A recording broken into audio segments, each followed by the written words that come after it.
Hi అండి. మిర్చి చూస్తుంటే నోరు ఊరిపోతుంది కదూ! ఇది ఎలా చేసుకోవాలో చూసేద్దామా?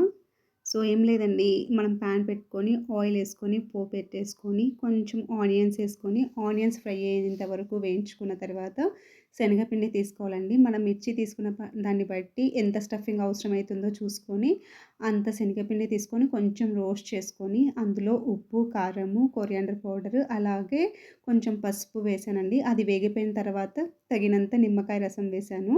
కొంచెం ఒక 2 టేబుల్ స్పూన్స్ ఏసుంటానండి. సో, అలా కలిపెట్టుకున్న తర్వాత ఇలా బజ్జీ మిర్చి ఇక్కడ నాకు చాలా పెద్ద మిర్చి దొరుకుతాయండి. మీడియం సైజ్ దొరకవు. సో, నేను అందుకే హాఫ్‌గా చేసుకున్నాను. వేయించుకోవడానికి ఇబ్బందిగా ఉంటుందని.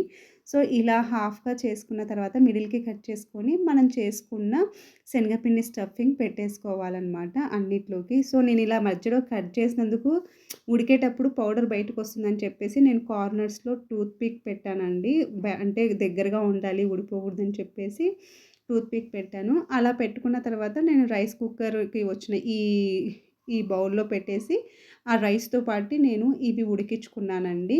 సో, ఇవి ఉడికిపోయిన తర్వాత తీసేసుకొని, మళ్ళీ జస్ట్ ఆల్రెడీ ఉడికిపోయాయి. బట్ మనము కొంచెం పాన్ మీద ఫ్రై చేస్తే ఇంకా కలర్ బావుంటుంది. టేస్ట్ కొంచెం బావుంటుందనమాట. సో, అలా అన్నీ ఆ పాన్ మీద పెట్టేసుకొని కొంచెం 2 సైడ్స్ కూడా ఇలా రోస్ట్ అయ్యేలాగా చేసుకోవాలి. అలా రోస్ట్ అయిపోయిన తర్వాత మనం టూత్ పిక్ తీసుకొని సర్వింగ్ బౌల్‌లోకి తీసేసుకుంటే అయిపోతుంది. సో, పప్పుతో కానీ ఇలా కాంబినేషన్ తింటే అదర్సండి. అమృతం తిన్నట్టే అనమాట. సో, అంతేనండి. మనం చేసుకున్న మిర్చిని ఇలాగా అన్నం పెట్టేసుకొని, పప్పేసుకొని తింటే మాత్రము చాలా బావుంటుందండి. చాలా అంటే చాలా బావుంటుంది. మీరు కూడా ట్రై చేయండి. Thank you.